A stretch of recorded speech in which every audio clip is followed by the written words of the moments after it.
하나님의 말씀 신약성경 로마서 5장 9절에서 11절 우리 9절부터 합독합니다. 시작.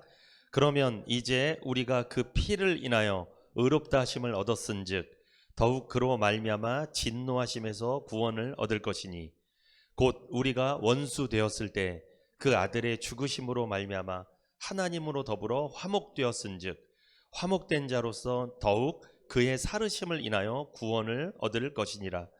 이뿐 아니라 이제 우리로 화목을 얻게 하신 우리 주 예수 그리스도로 말미암아 하나님 안에서 또한 즐거워하느니라. 아멘.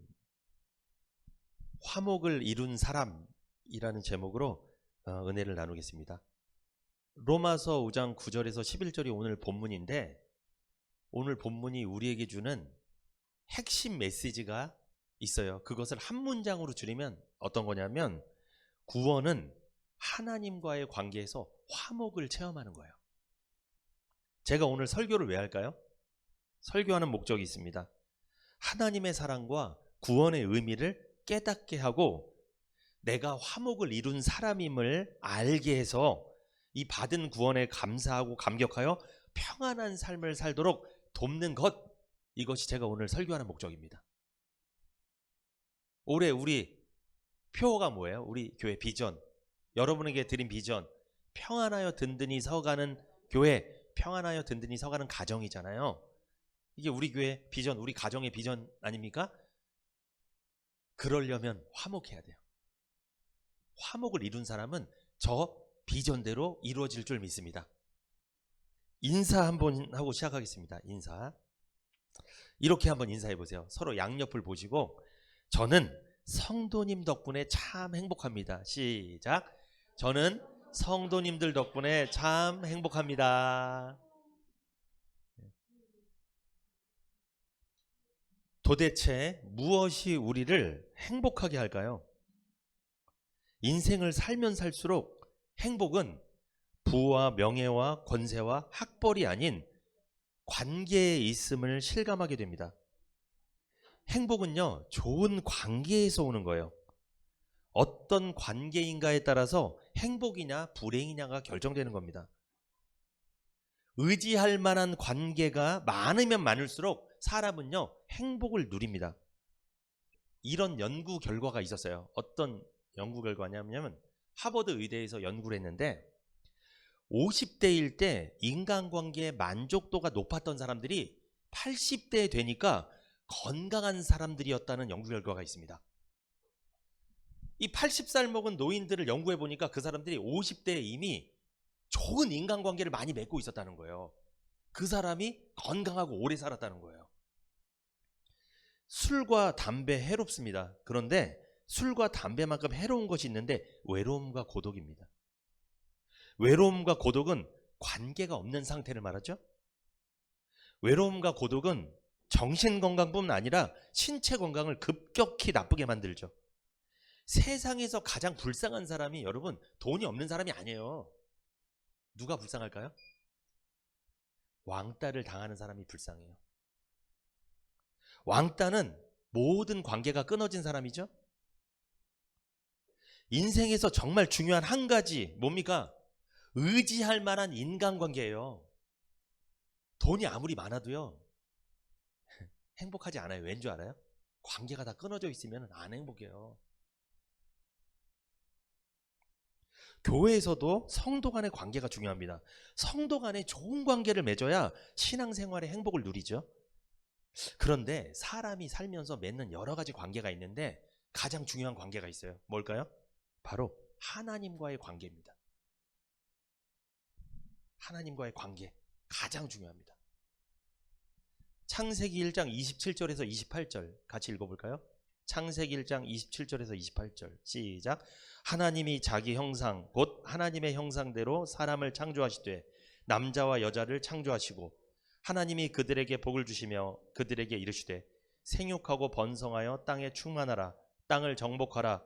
바다의 고기와 공중의 새와 땅에 움직이는 모든 생물을 다스리라 하시니라. 아멘. 하나님이 남자와 여자를 창조했습니다. 그런데 어떻게? 하나님의 형상대로 창조했어요. 이 하나님의 형상대로는 하나님의 모양대로, 외적인 모양대로 창조했다는 게 아니라 하나님이 어떤 속성, 어떤 성품을 갖고 계시는데 그것대로 인간을 창조했다는 거예요. 그러니까 인간은 하나님을 닮을 수밖에 없어요. 하나님 안에 있는 것을 그대로 갖고 창조를 했기 때문에 이상하게 자녀들은요, 부모 닮았어요. 이게 제가 국수를 좋아하거든요. 우리 애들도 좋아합니다. 이거 뭐 학원 가서 배운 것도 아닌데, 가르쳐 준 것도 아닌데 그게 그렇게 이어져요. 내가 좋아하는 거 이상하게 좋아해요. 신기합니다. 이게 하나님 형상이에요. 하나님의 형상, 하나님 속에 있는 것을 닮은 거예요. 그렇게 인간을 창조한 거예요. 그런데 1장 28절에 보면 하나님이 그들에게 복을 주시며 그들에게 이르시되 생육하고 번성하여 땅에 충만하라, 땅을 정복하라, 바다의 고기와 공중의 새와 땅에 움직이는 모든 생물을 다스리라 하시니라. 하나님이 남자와 여자를 창조하시고 가장 먼저 하신 일, 어떤 일? 일부터 시켰어요? 아닙니다. 하나님이 그들에게 복을 주시며 그들에게 이르시되, 복을 주신 거예요. 왜 복을 줬을까요? 사랑하셨기 때문에 복을 주신 거죠. 너무나 귀한 존재니까 복을 준 거잖아요. 복을 주셨다는 것은 하나님께서 사람을 사랑하셨다는 거예요. 그리고 사람과 좋은 관계를 맺고 싶었다는 거예요. 여러분, 누구랑 좋은 관계 맺고 싶으세요? 그러면 그 사람에게 복을 빌어주세요. 축복의 말을 해주시고, 말만 뿐만 아니라 주머니를 좀 여세요. 이 맛있는 것도 사주시고, 그가 필요한 게 뭔지 공급도 좀 해주시고, 내 형편에 맞춰서. 그렇게 되면 그 사람과 무슨 관계? 좋은 관계를 맺는 거예요. 하나님이 그렇게 하신 거예요. 하나님은 말뿐이 아니라 실제로 에덴 동산의 모든 걸 선물로 주셨어요. 복을 주신 거예요. 네가 왕이다. 네가 다스려. 다 네 거야. 이게 좋은 관계를 하나님이 맺으셨다는 거예요. 여기서 우리에게 주는 메시지가 있죠. 인간은요, 하나님과 좋은 관계를 맺을 때 참으로 행복합니다. 하나님과 관계가 나쁘잖아요? 정말 불행합니다. 왜냐하면 하나님은 어느 곳에나 계시기 때문에 그래요. 아니, 학교 선생님이랑 관계 안 좋아. 학교 안 가면 그만이에요. 내가 저 사람이랑 관계 안 좋아. 딴 동네 가서 살면 돼요. 근데 하나님은 어디든 다 계셔. 이건 도망갈 수도 없고, 지구를 벗어나서 다른 행성으로 가도 거기에도 계셔요. 이건 도무지 어디 숨을 데가 있어야지. 아담이 죄를 짓고 나무 뒤에 딱 숨었는데 하나님 거기도 찾아오셔. 숨어도 소용없습니다. 하나님이랑 관계가 불편하잖아요. 정말 불편해져요. 왜? 어느 곳에나 다 계시니까.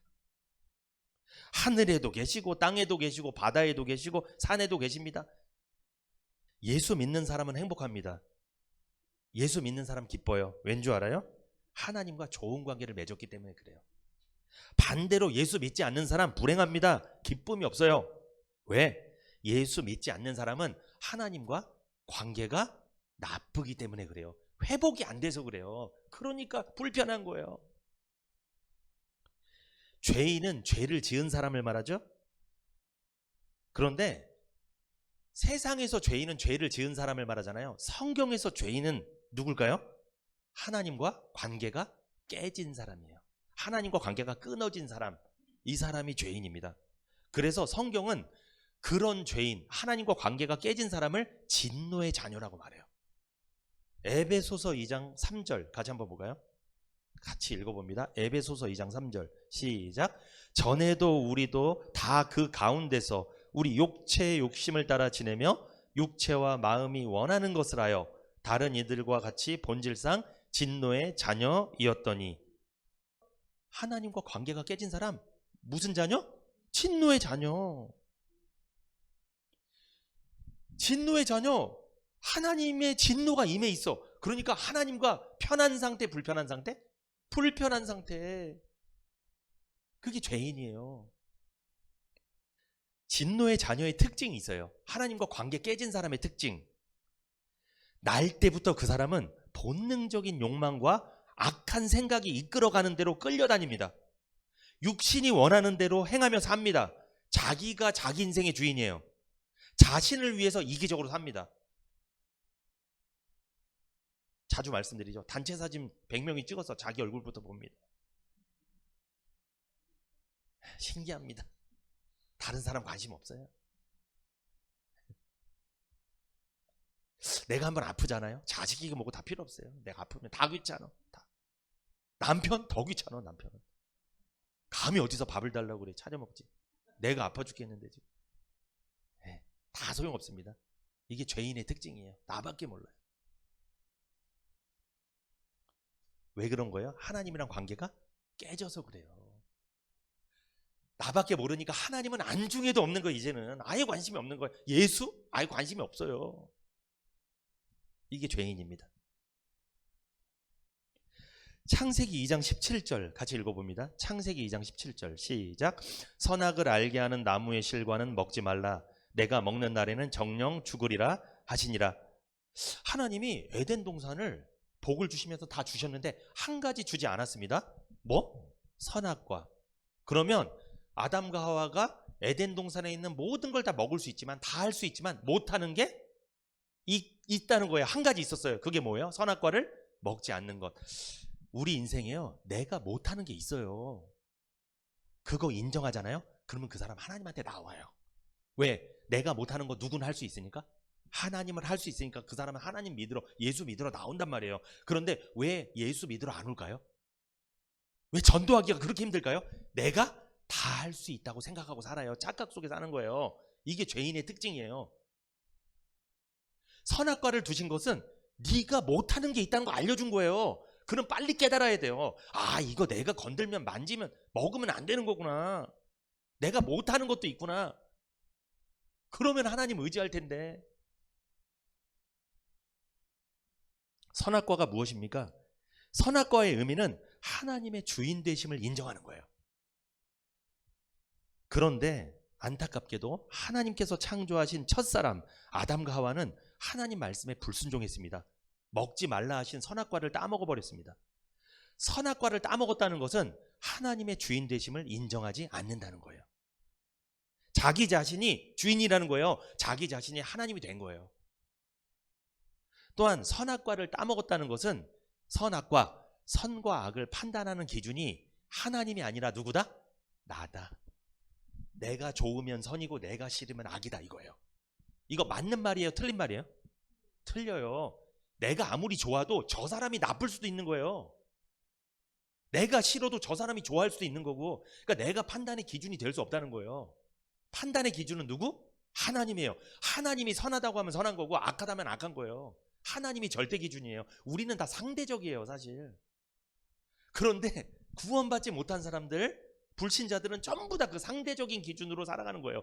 그래서 전쟁을 하는 거예요. 민족과 민족이, 나라와 나라가, 부부가, 부모와 자녀가 전쟁을 치르는 거예요. 그렇게 생각이 다 달라요. 기준이 다 자기가 기준이야. 여당과 야당이 맨날 싸우는 겁니다. 선악을 이제 자기가 판단하겠다는 거예요. 이게 선악과를 먹어버린 거예요. 선악과를 따먹은 죄를 우리가 잘 압니다. 원죄라고 합니다. 원죄는요, 하나님의 주인 되심을 인정하지 않는 죄예요. 그러므로 세상에 있는 많은 사람들은 하나님이 주인이에요? 자기가 주인이에요? 자기가. 그 사람들은 무슨 죄가 있는 거예요? 원죄가 있는 거예요. 이것 때문에 지옥에 가는 거예요. 이 원죄 때문에. 자기 자신이 하나님의 자리에 앉아 있는 거죠. 이게 원죄입니다. 원죄는 본성입니다. 죄성이라고도 말하죠. 인류는 아담의 후손입니다. 아담 안에서 태어난 모든 인류는 원죄를 본성으로 갖고 태어난 거예요. 모든 사람 내면에 죄성이 있는 거예요. 원죄를 갖고 태어난 인간은 반드시 자범죄를 짓게 돼 있습니다. 뿌리가 있는 나무는 반드시 열매를 맺게 돼 있다. 원죄가 있는 사람은 반드시 자범죄, 내 안에 죄를 짓는 성질이 있으니까 거짓말도 하고 사기도 치고 누구 미워하고 이런 일들이 벌어진다는 거죠. 감기 걸려보셨어요? 전 지금 감기에 걸렸는데, 감기 바이러스에 걸리면 기침, 콧물, 열이 납니다. 이것처럼 원죄라는 바이러스가, 이 본성이 내 안에 있으면 반드시 생각이든 행동이든 죄를 지을 수밖에 없는 거예요. 인간은 죄를 지어서 죄인이 아닙니다. 인간은 원래 죄인입니다. 원래 죄인이에요. 내가 이 세상에서 한 번도 죄를 안 졌어. 노력했어. 그래도 죄인입니다. 바이러스에 감염돼 있어요. 이미. 그 원죄를 갖고 태어난 거예요. 감나무는 감열매를 맺을 수밖에 없습니다. 감나무가 사과를 맺을 수 있는 게 아니에요. 원죄를 갖고 있는 인간은 반드시 죄를 져요. 그것 때문에 지옥 가는 거예요. 원죄를 갖고 태어난 죄인이 바로 진노의 자녀입니다. 진노의 자녀, 하나님과 관계가 끊어지고 깨진 사람. 그러므로 사람은 태어날 때부터 이미 진노의 자녀로 태어나는 거예요. 태어나서 진노의 자녀가 되는 게 아니라 뱃속에 있을 때부터 이미 진노의 자녀예요. 그러므로 이 세상에는 진노의 자녀가 수도 없이 많습니다. 하나님과의 관계가 깨진 상태로 살아가는 사람들이 수도 없이 많아요. 그 사람들 말합니다. 우리는 교회 안 다니고 예수 안 믿고 이렇게 살아도 우리 행복하다. 주말에 놀러 가고 여행 가고 어디 놀이공원 가고 가족들이랑 보내고 겉모습만 보면 굉장히 평안해 보여요. 그러나 무슨 자녀? 진노의 자녀. 큰일 났습니다. 하나님의 진노가 임해 있는 거예요 지금. 그게 언제 결판 나는 거예요? 죽으면 그때는 깨닫게 될 거예요. 죽으면 예수 믿을 걸. 이게 착각한 거예요. 세상의 평안을 갖고 그게 평안한 건 줄 착각한 거예요. 도대체 무엇이 하나님과 인간의 관계를 깨버렸을까? 도대체 무엇이 인간이 하나님께 진노를 면하지 못할 처지로 만드는 것인가? 도대체 무엇이 인간이 하나님께 노여움을 살 수밖에 없이 만들었는가? 뭐 때문이에요? 죄 때문이에요. 죄. 인간의 죄 때문입니다. 원죄가 있는 인간은 진노의 자녀예요. 그래서 진노의 자녀, 하나님의 노여움이 있다. 하나님과 무슨 지간? 원수지간이에요. 원수지간. 기분이 안 좋은 거예요. 하나님이 그러니까 계속 그 사람을 보면 죄인이니까. 원수지간입니다. 여러분 누구랑 원수지간이 있어요? 그 사람 사는 집 앞으로도 안 지나가 버려요. 이렇게 돌아서 가버려요. 원수지간이야 아주. 이 원수지간이에요 이게. 진노의 자녀가 있죠? 그런데 진노의 자녀의 반대가 있어요. 반대말. 뭘까요? 하나님의 자녀입니다. 진노의 자녀는 하나님과 관계가 깨졌잖아요. 그런데 하나님의 자녀는 그 깨진 관계가 회복된 사람이에요. 하나님과 뭐한 사람? 화목한 사람이에요. 화목한 사람. 하나님과의 관계에서 화목을 이룬 사람이 하나님의 자녀입니다. 오늘 본문은 우리에게 화목을 이룬 사람에 대해서 소개하고 있어요. 화목을 이룬 사람 어떤 사람일까요? 어떤 사람입니까? 오늘 한 가지만 말씀드리고 다음 주에 이어서 계속 하겠습니다. 화목을 이룬 사람 첫 번째 같이 읽어볼까요? 시작. 화목하게 되었음을 믿는 사람입니다. 이 사람이 화목을 이룬 사람이에요. 화목을 이뤘다고 하니까 내가 노력하고 열심히 하면 화목을 이루겠지, 그거 말하는 게 아닙니다. 화목하게 되었음을 믿는 사람이 화목을 이룬 사람이에요. 로마서 5장 10절 같이 한번 읽어봅니다. 시작.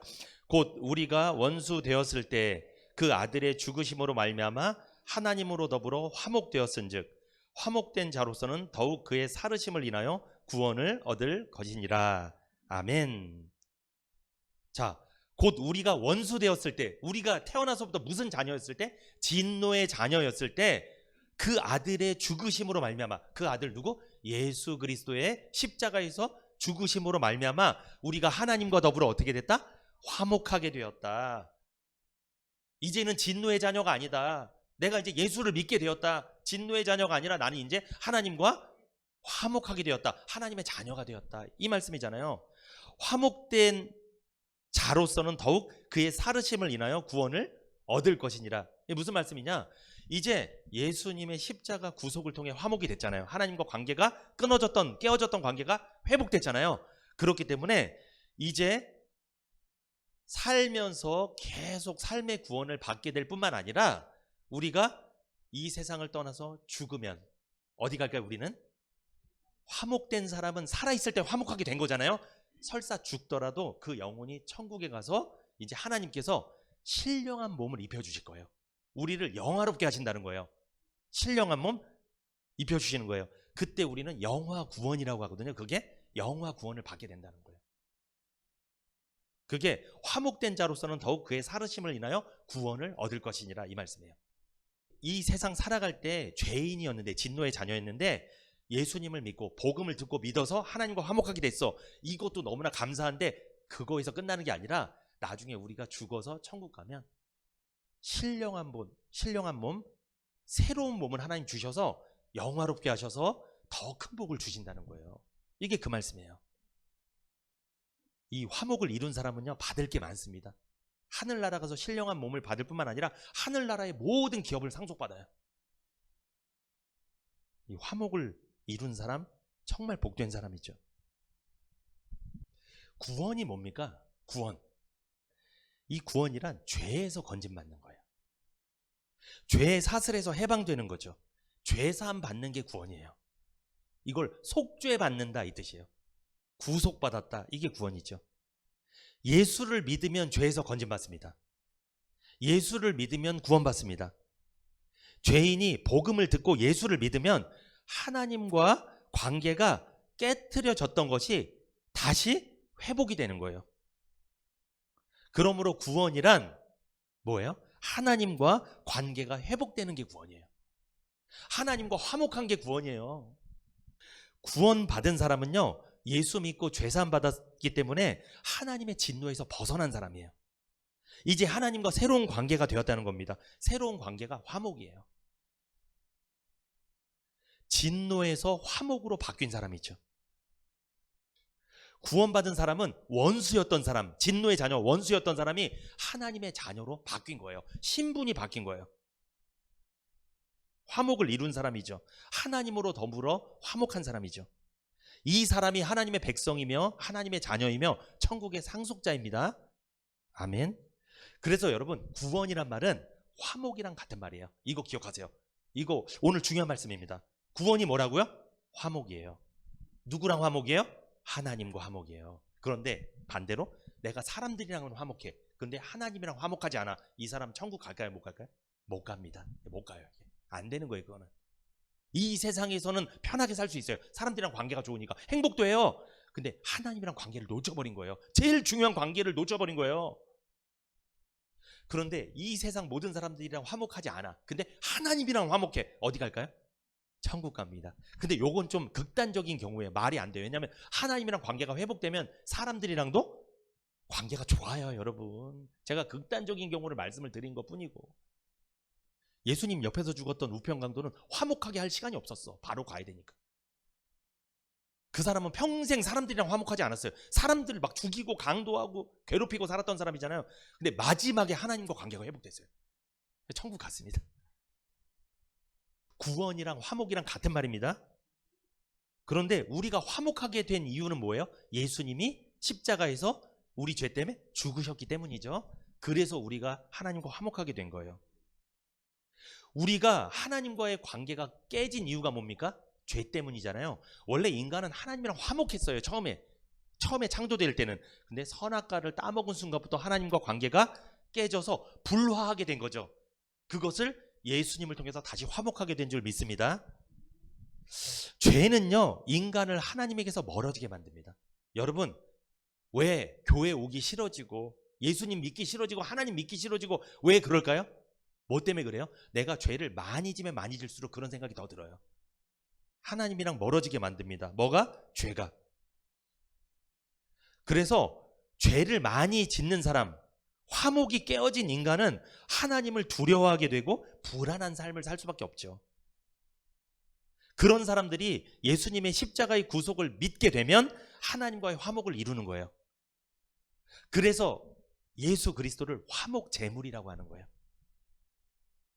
구원은 사람들과의 화목을 말하는 거예요? 하나님과의 화목을 말하는 거예요? 하나님과의 화목을 구원이라고 말합니다. 이거 정리하셔야 돼요. 그래서 여러분, 아담이 선악과를 따먹고 타락했잖아요. 죄인이 돼버렸잖아요. 그때 이 아담에게는, 그리고 아담의 후손들에게는 본능적으로 하나님과 화목하게 되기를 추구하는 마음이 있어요. 이런 마음이 있다고요. 왜냐하면 화목한 적이 있었기 때문에 그래요. 다시 옛날로 돌아가고 싶은 거예요. 하나님과 죄를 짓긴 졌는데, 잘못을 했는데 어떻게든 다시 죄를 짓기 전 상태로 돌아가고 싶은 그런 마음이 누구에게? 아담에게, 그리고 아담의 후손들에게 있어요. 그 마음이. 그런데 이 마음이 잘못되면 뭐가 되는 줄 아십니까? 종교가 됩니다. 그래서 종교를 통해서 하나님을 만나려고 노력을 합니다. 그리고 더 잘못되면 이단에 빠지게 되죠. 여러분, 종교에 심취하고 이단에 빠진 사람들 특징이 뭔지 아십니까? 하나님께 인정받고 싶어서 안달이 난 사람들이에요. 하나님과 관계를 회복시키고 싶어서 안달난 사람이에요.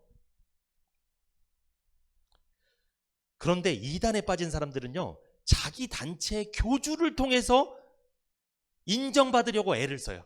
왜? 자기 단체의 교주가 누구니까? 하나님이니까. 자기 단체의 교주가 예수니까.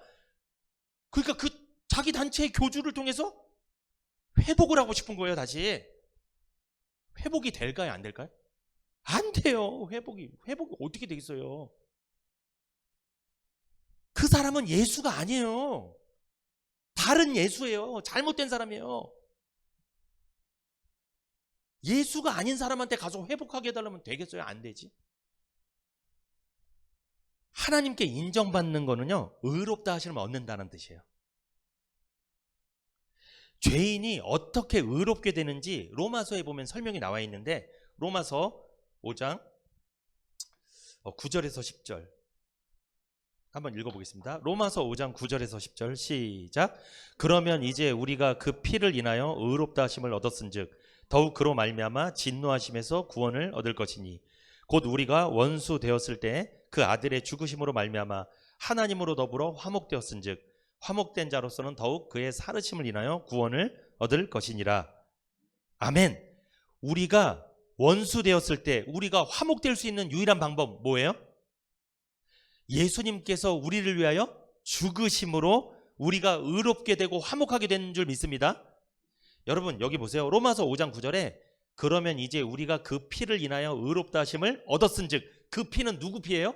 예수님의 피로 인하여 우리가 의롭다 하심을 얻었은즉, 로마서 5장 10절 곧 우리가 원수 되었을 때 그 아들의 죽으심으로 말미암아 하나님으로 더불어 화목되었은즉. 그러니까 구원은 화목이란 말이랑 같은 말이고 그게 의롭게 되었다는 거예요. 그게 다 같은 말이에요. 그러니까 의인은 하나님이랑 뭐한 사람이야? 지금 화목한 사람이에요. 관계가 회복된 사람이에요. 그게 의인이에요. 의롭다함을 받은 사람이에요. 근데 나는 의인이라고 말해. 그런데 하나님이랑 불편해. 하나님이랑 관계가 안 좋아. 이건 뭔가 잘못된 거죠. 잘못된 거예요. 그거는. 의인입니까? 구원 받았습니까? 의롭다함을 받은 적 있어요? 그러면 하나님이랑 지금 나는 화목하다는 거예요. 정리를 하셔야 됩니다. 진노의 자녀는요, 하나님과 화목되기 전 사람이죠. 그 사람은 시달립니다. 뭐 때문에 시달려요? 돈 때문에 시달리는 것 같고, 병 때문에 시달리는 것 같고, 사람 때문에 시달리는 것 같죠? 현상적으로는 그것 때문에 시달리는 것 같지만 이 내면엔 뭐 때문에 시달려? 죄 때문에.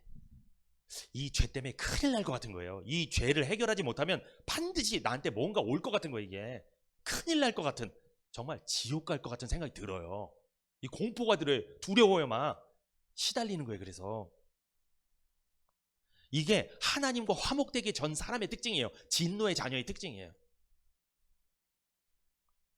그런데 교회를 다니는 사람들 중에 하나님께 인정받기 위해서 모든 것을 바치는 사람들이 있어요. 어떤 사람들? 여러분, 이단에 빠진 사람이나 잘못된 종교에 심취한 사람은 다 갖다 바칩니다. 재산이고 뭐고 다 갖다 바치고 나중에 자기 몸까지 바쳐버려요. 뭐 하고 싶어서 그런 거예요? 하나님과 회복되고 싶어서 그런 거예요. 화목하고 싶어서, 한마디로 의롭다함을 받고 싶어서 그런 거예요. 그래서 다 갖다 바치는 거예요. 왜 모든 것을 바치고 열심을 낼까요? 인정받으려고. 그렇게 하지 않으면 인정받지 못할 것 같으니까. 의롭다 하심을 얻지 못할 것 같으니까 그렇게 열심히 하는 거예요. 이런 사람들은요, 하나님에 대한 개념이 왜곡된 사람입니다. 하나님이 굉장히 인색하고 혹독한 분이라고 생각이 드는 사람이에요. 여러분, 우리가 모든 것을 바치니까 하나님은 우리를 의롭다 해주는 거예요? 우리가 모든 것을 바치니까 하나님 우리랑 화목하게 한 거예요? 아니죠. 여러분, 우리가 죄인 되었을 때, 로마서에 나오죠? 우리가 죄인 되었을 때, 우리가 연약할 때, 그때 하나님이 이미 예수님을 통해 우리 죄를 해결했다니까요. 우리가 태어나기도 전에, 우리가 뭘 갖다 바치기도 전에, 우리가 예배 드리기 전에, 우리가 교회 오기도 전에, 이 세상에 태어나기도 전에 하나님은 그 아들을 통해서 우리랑 화목하게 만들어 놨다니까요. 그런데 잘못된 거지. 우리가 뭘 다 갖다 바치면 그때서야 내가 너랑 화목하게 되겠다, 하겠다, 내가 너를 의롭다 해주겠다. 이건 거짓말이라는 거죠. 이 율법주의자들은 잘못된 거예요. 거짓말쟁이들이에요. 우리가 무엇을 갖다 바치기 전에 이미 하나님은 우리랑 화목해 하신 줄 믿습니다. 예수님이 우리가 태어나기 2000년 전에 이미 오셨잖아요. 십자가에서 죽으심으로 하나님과 우리 관계를 회복시키셨잖아요. 우린 단지 그 사실을 믿음으로 화목해 된 줄 믿습니다. 아멘. 율법주의자들은 하나님을 인색하고 혹독한 분이라고 생각하고 있어요. 이렇게 안 하면 벌 줄 것 같은 생각이 드는 거예요. 잘하면 복 주고 못하면 벌 주고, 이런 식으로 하나님을 믿는 거예요. 마치 회사 사장님처럼 믿는 거예요. 잘하면 월급 주고 더 잘하면 보너스 주고. 여러분, 하나님 우리 아버지입니다. 아들은요, 못해도 상속받고 잘해도 상속받고, 직원은 못하면 못 받고 잘하면 받고. 이게 달라요. 직원은 월급을 받고 아들은 상속을 받아요. 그렇게 못난 아들이어도 상속은 누구한테 주는 거예요? 직원한테 줄까요? 상속 아들한테 줄까요? 아들한테 주는 거예요. 왜? 관계 때문에 주는 거예요. 관계 때문에. 사람은 관계를 통해 행복한 거예요. 행복을 누리는 거예요. 우리가 하나님께 무엇을 열심히 하니까 행복한 게 아니에요. 우리가 왜 행복한 거예요? 하나님 앞에서 아들이니까 행복한 거예요. 자녀니까, 하나님과 관계가 회복됐으니까 행복한 거예요. 로마서 3장 23절에서 26절 같이 한번 읽어봅니다. 로마서 3장 23절에서 26절 시작. 모든 사람이 죄를 범하였음에 하나님의 영광에 이르지 못하더니 그리스도 예수 안에 있는 구속으로 말미암아 하나님의 은혜로 값없이 의롭다 하심을 얻은 자 되었느니라. 이 예수를 하나님이 그의 피로 인하여 믿음으로 말미암는 화목제물로 세우셨으니 이는 하나님께서 길이 참으시는 중에 전에 지은 죄를 간구하심으로 자기의 의로우심을 나타내려 하심이니 곧 이때 자기의 의로우심을 나타내사 자기도 의로우시며 또한 예수 믿는 자를 의롭다 하려 하심이니라. 아멘. 모든 사람이 원죄가 있어서 하나님의 영광에 이르지 못하게 됐습니다. 그런데 하나님께서는 그런 죄인들에게 예수 그리스도를 믿기만 하면 죄가 없다고 무죄 판결해 주신다는 거예요. 예수 그리스도께서 은혜로 값없이 우리의 죄를 없애주셨기 때문이죠. 하나님께서는 예수 그리스도를 세상에 보내셨습니다. 우리가 지은 죄를 대신해서 십자가의 죽음으로 벌받게 하셨습니다. 그래서 우리에게 내릴 진노를 누구한테 내린 거예요? 대신 예수님한테 진노를 내렸어요. 십자가에서 벌받는 거, 죽는 거로 진노를 내려서 우리가 받을 그 죄에 대한 진노를 거두신 거예요. 우리에게 대한 진노를 멈추신 거예요. 누구 때문에? 예수님 때문에. 하나님께서 우리를 향한 진노를 거두신 이유는 예수 그리스도께서 화목제물이 되셨기 때문이죠. 여기 로마서 3장 25절에는 간과하심이 나오죠. 여러분 이거 잘 아실 거예요. 간과하심이 뭐예요? 죄 지은 사실을 알지만 참고 눈 감아주는 거죠. 알지만 모른 척 넘어가 주는 것이 간과입니다. 여러분, 하나님이 우리 죄를 아는데 왜 넘어가 주신 거예요? 왜 모른 척 했을까요? 사랑하니까. 그리고 이유가 있습니다. 사랑하기 때문에. 또한 예수님이 무슨 제물? 화목제물이 되셨기 때문에 넘어가시는 거예요. 그러면 반대로 예수님이 화목제물이 안 되셨으면 넘어간다 안 넘어간다? 안 넘어가는 거예요. 죽는 거예요. 그냥.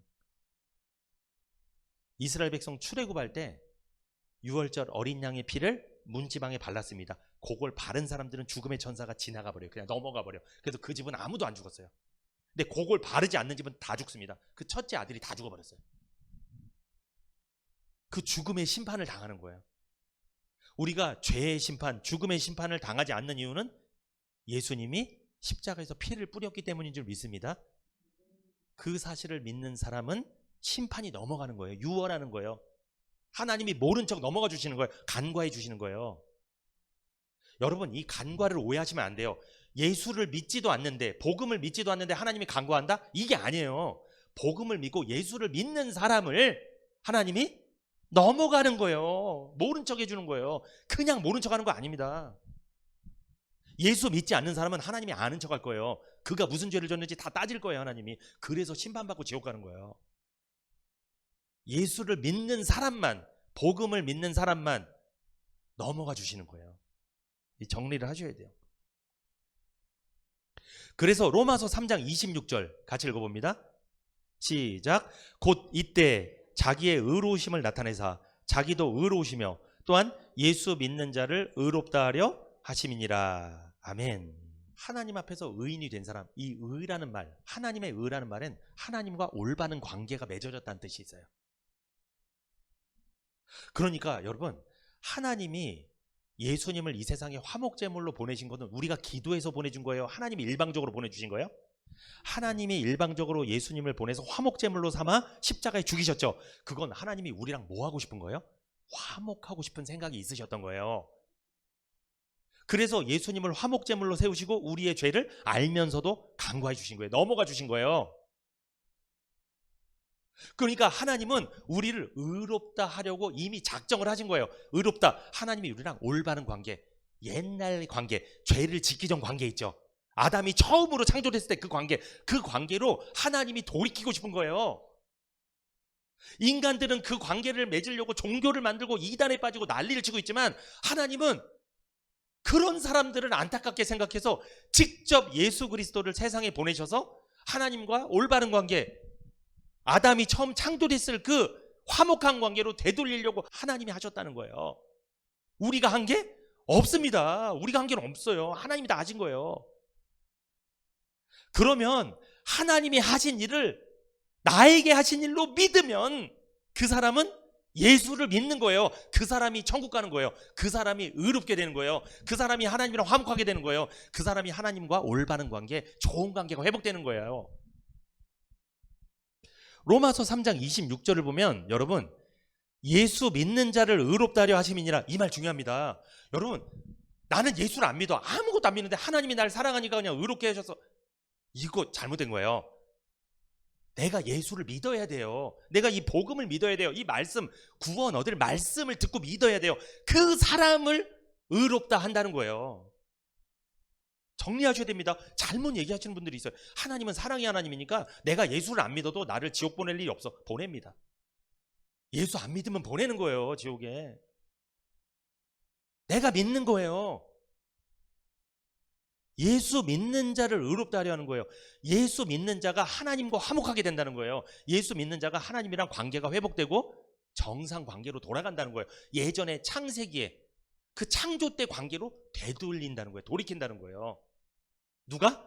예수 믿는 자가. 하나님은 예수 믿는 자를 의롭다 하시는 거예요. 예수 믿는 자란 예수 그리스도가 화목제물이 되어주셨음을 아는 자입니다. 화목제물 대신 예수 그리스도 때문에 자신의 모든 죄가 간과하심을 받았음을 믿는 자예요. 그 사람이 예수 믿는 자고 의롭게 된 사람입니다. 그 사람이 의인이에요. 죄인은요, 예수를 믿지 않는 사람이에요. 죄인은 화목제물 대신 예수님을 믿지 않아요. 그래서 죄인은 태어날 때부터 여전히 하나님과 뒤틀린 관계에 있는 사람이죠. 죄인은 하나님과 원수지간이에요. 하나님과 화목하지 않아요. 마음에 평안이 없죠. 예수가 없어요. 그 사람 예수 안 믿어요. 예수님이 화목제물이라고 믿지 않아요. 여러분, 이단들은 누가 화목제물이라고 믿죠? 자기가 섬기는 교주. 잘못된 거예요, 그거는. 그 사람은 하나님이랑 화목하게 된 사람이 아니에요. 속은 거예요, 지금. 의인은 예수를 믿는 사람이죠.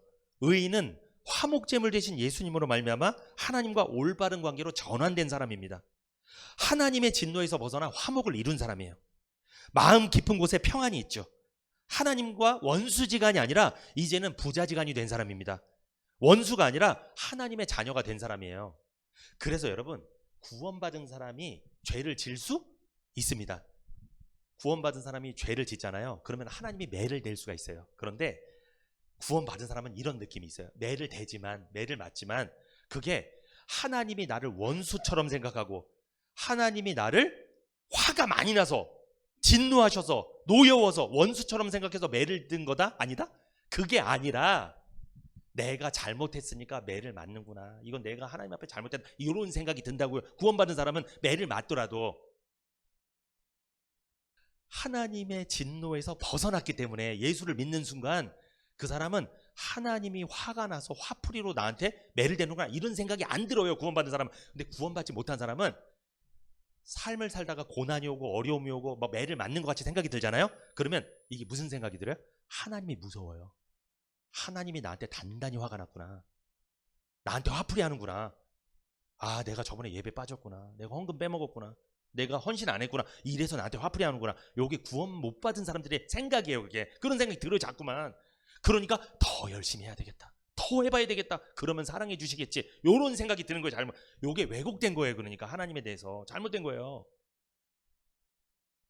구원받은 사람은 아무리 죄를 져도 하나님이 나한테 화풀이 한다고 생각이 들진 않아요.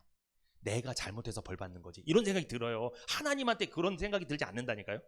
근데 구원 못 받은 사람은 하나님이 나한테 진짜 화가 많이 나셨네. 이런 생각이 들어요. 이게 진노에서 못 벗어난 거예요. 그러니까 자꾸 두려워요. 시달리는 거예요. 이게 자꾸만 그게. 시달리니까 교회에서 더 열심히 하려고 그러고 다 어떻게 왜 만회하려고 그거를. 구원받은 사람은 사랑하니까 고마우니까 열심히 하는 건데 그 사람은 만회를 하려고. 이렇게 안 하면 더 얻어맞을까 봐. 그렇게 하는 거예요. 잘못된 거예요. 여러분 제가 전하는 말씀 다 정리를 하셔야 돼요. 되게 중요한 말씀입니다. 로마서 8장 3절 한번 읽어보세요. 여러분 시작. 율법이 육신으로 말미암아 연약하여 할 수 없는 그것을 하나님은 하시나니 곧 죄를 인하여 자기 아들을 죄인의 육신의 모양으로 보내어 육신의 죄를 정하사. 여러분 여기 로마서 8장 3절에 보면 곧 죄를 인하여 자기 아들을 죄인의 육신의 모양으로 보내어 육신의 죄를 정하사. 여러분 여기 정하사라는 말 요거 설명하고 마치겠게요. 이 정하사란 말은 구약의 용어입니다. 구약 때부터 사용된 용어예요. 신약 성경에 기록됐지만 그런데 요 용어를 살펴보려면 레위기 1장 1절에서 4절을 봐야 됩니다. 레위기 1장 1절에서 4절 시작. 여호와께서 회막에서 모세를 부르시고 그에게 일러 가라사대 이스라엘 자손에게 고하여 이르라 너희 중에 누구든지 여호와께 예물을 드리려거든 생축 중에서 소나 양으로 예물을 드릴지니라. 그 예물이 소의 번제이면 흠없는 수컷으로 회막 문에서 여호와 앞에 연납하시도록 드릴지니라. 그가 번제물의 머리에 안수할지니 그리하면 연납되어 그를 위하여 속죄가 될 것이라. 아멘. 구약 이스라엘 백성들은 성막이나 성전에서 희생 제물을 바치며 하나님께 제사를 드렸습니다. 우리는 지금 교회에서 예배를 드리잖아요. 우린 희생 제물을 바치지 않잖아요. 그런데 여러분 이 성막에 출입하는 존재가 있어요. 아무나 왔다 갔다 하는 게 아니에요. 누가 출입하냐? 3명의 존재가 있는데 제사장 그리고 죄인 그리고 희생 제물입니다. 이 3가지 존재가 성막을 출입하는 거예요. 그런데 성막 문을 들어가면 제일 먼저 만나는 게 있어요. 그게 뭘까요? 번제단입니다. 이 번제단에서 번제를 드립니다. 그런데 레위기 1장 1절에서 4절은 구약의 제사 방법이 5가지가 있거든요. 그 제사 방법 5가지 중에 번제를 소개하는 말씀이에요. 그래서 성막 문에 들어가면 번제를 드린다. 이게 무슨 뜻이에요? 우리가 교회에 오면 가장 먼저 해야 되는 게 있어요. 성막 문에 들어가면 가장 먼저 해야 되는 게 뭐다? 번제단이에요. 번제단이 제일 먼저 있어요. 그걸 가장 먼저 만난다고요. 우리가 신앙생활할 때 첫걸음, 시작, 가장 중요한 거 그게 번제라는 거예요. 그런데 이 번제는요 제사의 기초입니다. 번제 말고 소제, 속건제, 화목제, 속죄제 이렇게 5가지 제사가 있거든요. 이 제사 중에 가장 기초가 되는 제사가 번제다. 번제는 화제입니다. 불로 태우는 제사예요. 번제는 뭘 의미하는가? 중생을 의미하는 거예요. 한마디로 거듭남을 의미하는 거예요. 그러니까 성막문에 들어가서 가장 먼저 만나는 게 번제단이다. 거기서 번제를 드린다. 우리가 신앙생활할 때 첫걸음, 시작 그게 뭐예요? 중생, 거듭나는 거예요. 중생하지 않으면 거듭나지 않으면 그 사람은 신앙생활을 시작한 게 아닙니다. 그냥 교회를 다니는 거예요. 구원받는 게 이렇게 중요해요. 구원받을 때, 거듭날 때, 죄사함 받을 때, 하나님과 관계가 회복될 때, 진노의 자녀에서 하나님의 자녀로 신분이 바뀔 때, 구원받을 때, 그때가 번제를 드린 거예요. 하나님 앞에 번제단을 만난 거예요. 번제 드린 거예요. 그 사람은 이제 신앙생활이 시작돼서 그 다음에 물두멍을 가고 그 다음에 성소에 들어가고 나중에 지성소까지 들어가는 거예요. 하나님 만나러 들어가는 거예요.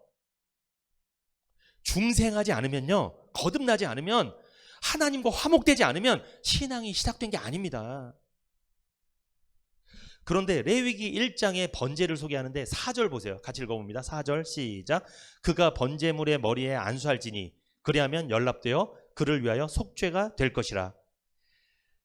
여기 보면 그가 번제물의 머리에 안수할지니, 하나님은 구약에 이런 말씀하셨어요. 죄인이 죄를 용서받으려면 반드시 죄인 대신해서 희생되는, 죽어야 되는 제물이 필요하다. 그 제물이 죽어야 하나님이 그 죄인의 죄를 용서해 줄 거다. 그래서 제사를 드리라고 하신 건데, 죄를 용서받는 방법을 알려주신 건데, 그런데 죄인이 제사장, 이 성막 안에 있는 제사장한테 이 제물, 양이나 소를 들고 이렇게 들어가요. 끌고. 그러면 어떻게 하냐? 요게 제물입니다. 요게 제물. 이 제물의 머리 위에 그 죄인이죠. 이게 죄인이에요. 이 죄인의 손을 여기다 얹어요. 이 희생제물의 머리 위에 죄인의 손을 얹어요. 근데 그 죄인의 손 위에 제사장이 손을 이렇게 얹어요. 이게 뭐라고 하냐면 거기 레위기 1장 4절에 안수입니다. 안수. 그러면 그 순간 이 죄인에게 있었던 죄가 이 제물에게 전가가 되는 거예요. 넘어가는 거예요. 이게 안수입니다. 로마서 8장 3절에 정하사 이 말 있죠. 그러면 잘 보세요. 이 죄인의 죄를 누구한테 정한 거예요? 이 제물에게 정하사 이 뜻이에요. 정한 거예요. 죄는 이 죄인이 졌는데 희생되는 건 누구다? 이 제물이 희생되는 거예요. 하나님이 이 죄인의 죄를 이 제물에게 정하신 거예요. 그러면 죄가 정해진 대상이 죽는 거예요. 누가 죽는다? 죄가 정해진 대상이 죽는 거예요. 원래 죄는, 성막에 오기 전에 죄인은 이 사람이에요. 그래서 이 사람이 죄가 정해져 있기 때문에 이 사람은 죄의 삭슨 사망을 당할 수밖에 없는 사람이었어요. 근데 이 사람의 죄를 제사장이 안수한 거예요. 이렇게 안수할 때 죄가 이 제물에게 전가가 돼서 정해진 거예요. 이게 안수입니다. 안수는 죄를 정하는 것을 의미하는 거예요. 제사 드리는 자의 죄가 제물에 정해진 거죠. 죄인의 죄가 안수를 통해 제물에게 전가가 된 거죠. 결국 제물은 죄로 인해 희생당합니다. 이를 통하여 속죄가 이루어지는 거예요. 이 속죄는 구속이에요. 속죄는 나 대신해서 누군가 죄를 해결해 준다 이 뜻이에요. 누가 해결해 주는 거예요? 죄인의 죄를 제물이 대신 해결해 주는 거예요. 왜? 제물에게 죄인의 죄가 전가됐으니까, 정해졌으니까. 그러면 여러분, 구약의 번제를 드리고 이렇게 제사를 드린 것은 신약의 모형입니다. 누구의 모형? 예수님이 십자가에서 죽으실 모형이에요. 이 번제할 때 드려지는 이 희생양은 누구를 말하는 거예요? 예수님을 상징하는 거예요. 요한복음 1장 29절 시작. 이튿날 요한이 예수께서 자기에게 나아오심을 보고 가로되 보라 세상 죄를 지고 가는 하나님의 어린 양이로다. 요한이 세례 요한입니다. 세례 요한이 예수님이 자기한테 오는 걸 보고 예수님이다 이렇게 안 해요. 보세요. 뭐라고 말합니까? 보라 세상 죄를 지고 가는 하나님의 어린 양이다. 그러면 이 세례 요한은 구약의 제사장이었어요. 제사장이니까 이런 제사 제도를 잘 알까요? 모를까요? 평생 그거 하던 사람이에요. 그러니까 지금 자기에게 오는 그 예수님이 바로 자기가 평생 제사 드리면서 잡았던 그 양의 실체가 진짜 오시는 거예요. 그래서 무슨 생각을 하는 거예요? 세상 죄를 지고 가는 하나님의 어린 양, 이렇게 고백한 이유는 십자가에서 예수님이 죽으시겠구나. 왜? 우리의 모든 인간들의 모든 죄가 누구한테? 예수님에게 정해졌으니까. 그게 바로 로마서 8장 3절 곧 죄를 인하여 자기 아들을 죄 있는 육신의 모양으로 보내어 육신의 죄를 정하사. 그러니까 여러분과 저의 일생의 모든 죄는 하나님이 누구한테 옮긴 거예요? 전가시킨 거예요? 예수님께 정하신 거예요. 그러니까 여러분의 죄는, 저의 죄는 예수님께 정해진 거기 때문에 우리가 해결할 수 없어요. 죄가 정해진 분이 해결하는 거예요. 그래서 예수님이 몸으로 해결하신 거예요. 자기 목숨으로 십자가에서 희생당한 거예요. 그래서 우리의 죄, 정해진 죄를 해결한 거예요. 그러면 죄를 예수님께 정하신 거는 누가 하신 거예요? 이거를? 하나님이. 이게 은혜입니다. 그러니까 이게 은혜예요. 하나님이 우리랑 화목하게 하려고, 다시 관계를 회복하려고 죄도 없는 아들을 보내서 그 아들에게 죄를 뒤집어 씌운 거예요. 옮겨버린 거예요. 예수님의 머리에 안수를 해서 하나님이 옮겨버린 거예요. 우리에게 있었던 모든 더러운 죄를 예수님한테 전가시켜버린 거예요. 그래서 예수님이 하나님의 어린 양으로 희생되신 거예요. 그걸 세례 요한은 알았다는 거죠. 알고 이렇게 고백했다는 거죠. 요한복음 1장 29절에 고백을 했다는 거죠. 보라, 세상 죄를 지고 가는 하나님의 어린 양이로다. 세례 요한은 십자가 사건을 알고 있었어요. 예수님은 우리의 죄를 담당하셨습니다. 왜? 하나님이 예수님께 우리 죄를 정하셨기 때문이죠. 예수님은 죄를 담당하는 어린 양으로 십자가에 달리셨죠.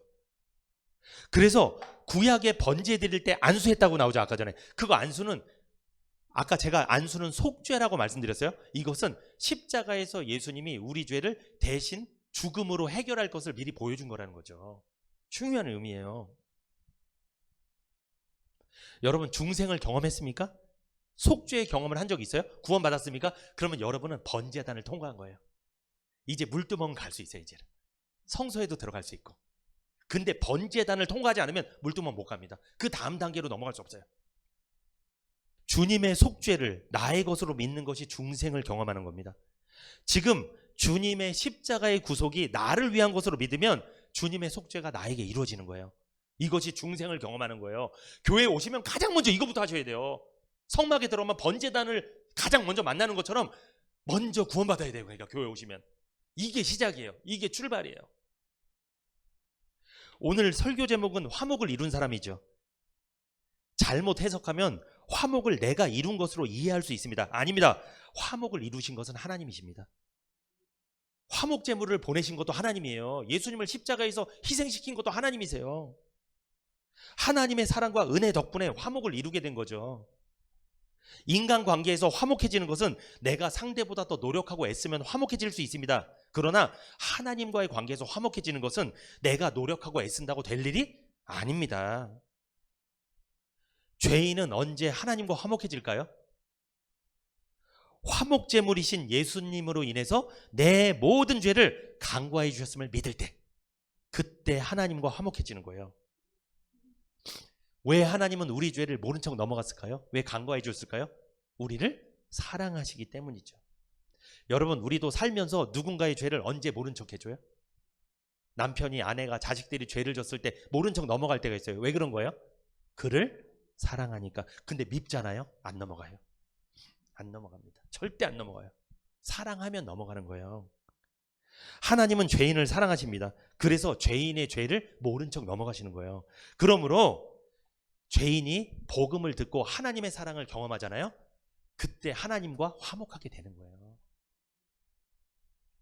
구원은요, 하나님과 화목하게 되는 거고 하나님의 사랑을 경험하는 거예요. 이게 구원이에요. 하나님은 우리를 아무 조건 없이 사랑해 주셨습니다. 구원해 주셨습니다. 하나님 자녀 삼아 주셨습니다. 그래서 요한복음 3장 16절에서 18절 시작. 하나님이 세상을 이처럼 사랑하사 독생자를 주셨으니 이는 저를 믿는 자마다 멸망치 않고 영생을 얻게 하려 하심이니라. 하나님이 그 아들을 세상에 보내신 것은 세상을 심판하려 하심이 아니오 저로 말미암아 세상이 구원을 받게 하려 하심이니라. 저를 믿는 자는 심판을 받지 아니하는 것이요 믿지 아니한 자는 하나님의 독생자의 이름을 믿지 아니하므로 벌써 심판을 받은 것이니라. 하나님은요, 우리가 부족하고 못하고 못났어도 그럼에도 불구하고 사랑하시는 줄 믿습니다. 여러분, 하나님의 사랑을 오해하지 마십시오. 내가 이만큼 했으니, 이렇게 열심히 했으니 하나님이 나를 사랑하겠지, 이렇게 느끼는 것은요 잘못된 겁니다. 그건요 사단이 그렇게 생각을 들게 만드는 거예요. 몸이 부서지고 가루가 되도록 일을 하라고 사단은 강요합니다. 그렇게 해야지 하나님 사랑해 줄 거라는 거예요. 이거 단단히 잘못된 거예요. 사단의 음성입니다. 그건 하나님의 말씀이 아니에요. 하나님을 오해하게 만드는 거예요. 하나님이 우리를 얼마나 사랑하는지 깨닫는 게 구원이에요. 그래서 누가복음 15장의 탕자는 뭘 깨달았어요? 그는 집을 나가서 재산을 다, 유산을 잃어버리고 그가 거지가 됐을 때 뭘 깨달았죠? 아들로서는 자격이 없지만 아버지는 종으로는 받아주실 거야. 왜? 우리 집 종들도 배불리 먹거든. 아버지에 대한 사랑을 조금 깨달았는데 구원받았어요. 여러분, 구원은요, 하나님의 사랑을 깨닫는 것부터 시작되는 거예요. 하나님이 날 얼마나 사랑하는지를 알아야 돼요. 이게 믿어져야 돼요. 느껴져야 돼요. 그러면 구원받을 수 있습니다. 이 집 나간 아들은 아버지가 자기가 집 나간 날부터 계속 집 밖에서 기다리고 있었다는 걸 알게 됐어요. 왜? 아버지가 자기한테 달려왔거든요. 이때 아버지의 사랑을 너무 느꼈습니다. 아, 내가 아버지 오해하고 있었구나. 어떻게 오해하고 있었어요? 내가 밖에서 잃어버린 재산 다 회복해야지. 그때 아버지한테 돌아가야지. 이 생각이 있었어요, 사실. 여러분, 교회 다니는 많은 사람들이 이 생각을 한단 말이에요. 내가 이렇게 열심히 하면 사랑해 주겠지? 이 생각에 빠져 있습니다. 여러분, 우리 자녀 중에 그런 친구들이 있어요? 내가 이렇게 열심히 해야지 내일 아침에 밥 주겠지? 이런 애들이 있어요? 절대 없습니다. 그런 애들. 막 살아도 밥 주는 거예요. 말 안 들어도 밥 주는 거예요. 그걸 믿으니까 아주 천하태평인 거예요. 애들이 그렇게 살아야 돼요. 그런 관계가 돼야지 천국 가는 거예요. 내가 오늘 저녁에 말 잘 들어야지. 숙제도 다 하고 인터넷도 1시간만 해야지. 그래야 내일 밥이 나올 거야. 북한입니까 무슨? 이게? 그거는 사랑의 관계가 아니에요. 그거는 불안한 거예요. 그거는 굉장히 힘든 거죠.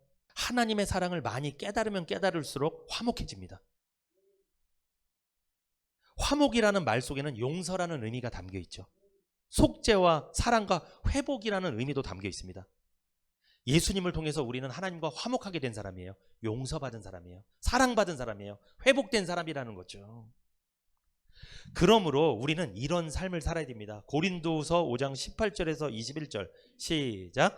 모든 것이 하나님께로 났나니 저가 그리스도로 말미암아 우리를 자기와 화목하게 하시고 또 우리에게 화목하게 하는 직책을 주셨으니 이는 하나님께서 그리스도 안에 계시사 세상을 자기와 화목하게 하시며 저희의 죄를 저희에게 돌리지 아니하시고 화목하게 하는 말씀을 우리에게 부탁하셨느니라. 이러므로 우리가 그리스도를 대신하여 사신이 되어 하나님이 우리로 너희를 권면하시는 것 같이 그리스도를 대신하여 간구하노니 너희는 하나님과 화목하라. 하나님이 죄를 알지도 못하신 자로 우리를 대신하여 죄를 삼으신 것은 우리로 하여금 저희 안에서 하나님의 의가 되게 하려 하심이니라. 여러분, 예수님 통해서 화목하게 됐어요? 그러면 화목하게 하는 직책을 감당하시기를 부탁드립니다. 어떻게 감당하는 거예요? 복음을 전하는 거예요. 여러분, 복음이 뭡니까? 복음은 하나님이 당신을 사랑하신다는 음성을 들려주는 거예요. 비록 당신이 이렇게 생활 못해도 이렇게 열심히 하지 않아도 하나님은 당신을 사랑합니다. 여전히 사랑합니다. 이걸 알려주는 게 복음이에요. 그런데 당신 이렇게 안 하면 구원 못 받아. 열심히 해야 돼. 이건 복음이 아니에요. 이건 조건적인 사랑이잖아요. 이거 잘못된 거예요. 여러분, 이단에 빠지면 종노릇합니다. 왠 줄 아세요?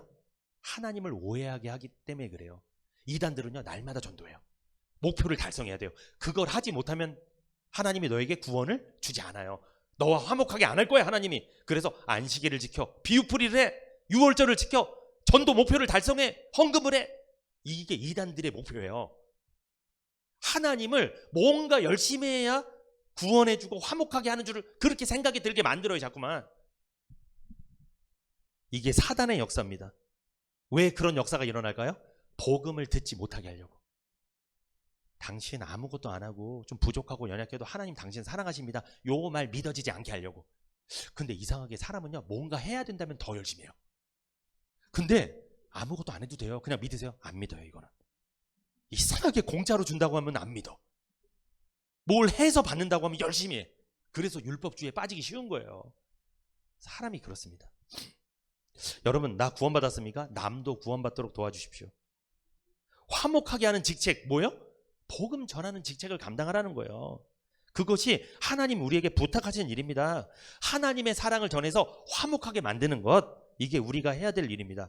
2024년 하나님께서 우리 교회와 우리의 삶을 평안하여 든든히 서가게 하시겠다고 약속하셨습니다. 하나님과 화목하십시오. 성막 안에 들어오면 가장 먼저 뭐부터 해야 된다? 번제단에서 번제를 드려라. 속죄를 받아야 된다. 하나님과 화목하게 돼야 된다. 하나님과 화목하게 돼야 돼요. 그래야지 올 한 해 평안하여 든든히 서가는 거예요. 하나님과 화목한 사람은요, 평안하여 든든히 서 갈 수밖에 없어요. 내가 평안해야지, 내가 화목해야지 해보십시오. 절대 안 됩니다. 하나님이랑 관계 개선만 되면요, 평안해지는 거예요. 하나님과 화목한 것이 평안한 삶의 첫 걸음이며 시작인 줄 믿습니다.